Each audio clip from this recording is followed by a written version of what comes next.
Hello, family, and welcome to another episode of Role Model Makers Experts Cafe. I'm your host, Dr. L, the Parent Whisperer. And today with me, I have an amazing member of our experts community at Family Circle. Her name is Miss Stephanie Mann. Did I say that correctly, Stephanie? Absolutely. All Thank you. right, perfect. Now, this is an important topic, and I want you guys to really kind of stop doing whatever you're doing, kind of pay attention to this. Stephanie, can you tell us a little bit more about yourself and how you got involved doing what you do for our audience members? Well, that goes back a ways. I was abandoned as a child at age 15 in Mexico City, and I didn't speak the language. So later, I became a crime and violence prevention consultant and worked in many inner cities and all over the country. And I've written 5 books as a result on family, youth, neighborhood, and community safety. So that's how I got started. Love it. I love it. Now, in this day and age, everybody seems to be very worried, and rightfully so, about kids and their safety. And now, not only do we have the physical world and the mental world, but we also have the virtual world to worry about as well. With all of the stuff that's going on, what would be the thing that you would say was the biggest takeaway from your experience with everything that you went through? I think the most important thing in order to keep kids safe is to start in your own home. We need stronger families. We need families that work together. And if you're not quite, if you have a problem in the family, I would suggest that you take a look at empowerment parenting, how to raise resilient children who become happy, self-reliant adults. That's this book. And we have it available on our website, safekidsnow.com, for only $3.99. You can download it. That's the price of a cup of coffee at Starbucks. So you can change your whole family. Basically, it has been translated into Chinese for kids at risk in Taiwan, China. And they are having great success with helping kids to empower themselves because our children are amazing. They are also, I wrote Magical You for teenagers because I can't tell you how smart children are. I'm a mother of 3 children and 7 grandchildren. And most of you that are parents know how smart kids are at a very early age. So we need to empower them early on and give them the tools they need. So we need the tools in order to give them the tools. So that's one of the things that I'm working on. And if you go to our website, safekidsnow.com, you can get a free download on how to make your neighborhood safe, because that's number 2, empower your family and then empower your own neighborhood. Because you know that in a lot of our cities, uh, police are very busy, they have been decreased, but you know who can keep you safe? Your own neighbors. Um, I have seen so many in my work as a crime and violence prevention consultant. Neighbors have stopped gangs, they have stopped drug dealers, they have stopped um, problems in the neighborhood, prostitution, by working together. If you go to city council as one person, they won't pay any attention to you. But if you take the whole neighborhood, you can get the pothole fixed. You can get all kinds of things happening in your own neighborhood, but it takes unification of our neighborhoods in order to make changes happen. So, Stephanie, we're talking about safety, and before we go into too many details about the different ways that we can address it, can you first of all define what that means and how can parents know if their kids are safe, if their home environment is safe or not, if their community is safe or not? What are the indicators that show safety or lack thereof? Well, actually, there are a lot of indicators. Look around your neighborhood. Uh, Talk to your neighbors. Do they feel safe?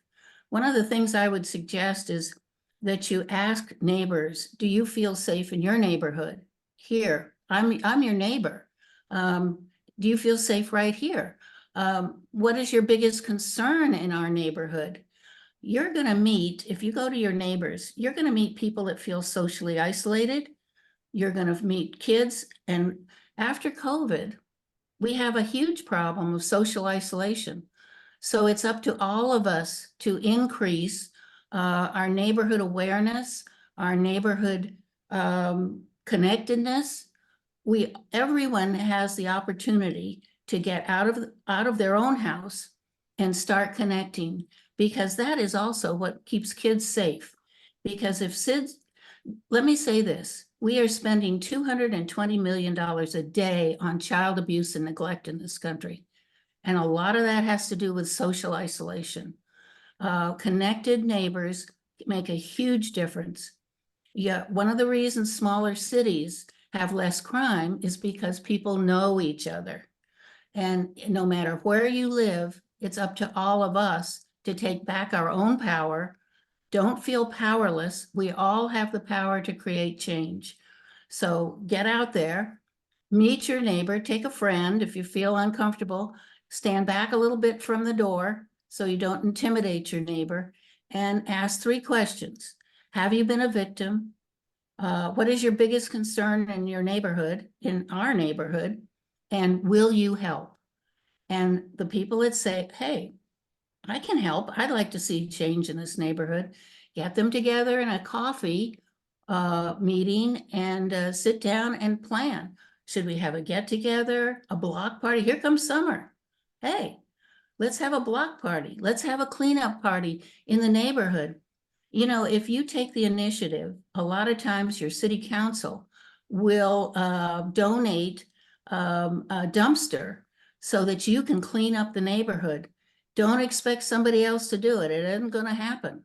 It's up to all of us to take back our own power, clean up our neighborhoods, which increases the value of your home. I mean, this is all good stuff. And it's what we used to do for each other. So anyone can do it. Can you also elaborate a little bit more about what constitutes safety at home as well? And I'm also emphasizing the fact that based on our conversation, we're not talking about mental, emotional safety.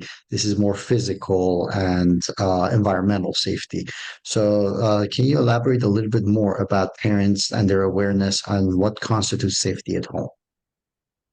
Yes, you know, this is a very important topic. As I said, we spend a lot of money on child abuse and neglect. So if there are problems at home, arguments, it takes 2 to argue. You can stop the argument by being quiet, by listening and saying, you know, we need to change things around here. You know, I'm concerned that we're getting a little bit too active, physical, and our children are hearing what and watching what we are doing. And the next generation picks up on that and they do the same thing. We all need to change how we react to what is going on in our own homes. So look around, talk to your kids, and here's a suggestion for you. Have a listening chair in your kitchen. And a listening chair is when somebody has a problem. They sit in that chair and everybody's got to stop, whoever's in the family, and just listen to what the child or anybody else has to say about the problems that they're feeling, whether it's a bully at the school, whether it's a problem in the household. Just listen to each other. And you will find that the kids will start to build trust with you, more trust, because you are listening to them. Probably the biggest problem is we don't listen to each other. And I've I seen love the idea of the listening chair because that also means everybody else who's not in that chair needs to have this on and not this one on, and they don't talk over each other. So that's great. not only that, when you listen, don't give solutions. Ask questions like, what could you have done differently? How do you feel about the outcome? How do you now feel? Do you feel that you could have done things differently? I mean, ask questions. Don't try to find solutions for anybody else. Just let them help them find their own solutions. Very cool. All right. Now, the other part of this is, of course, this is a big year globally as far as determining the next 20, 30 years, as far as how policies are being written and everything.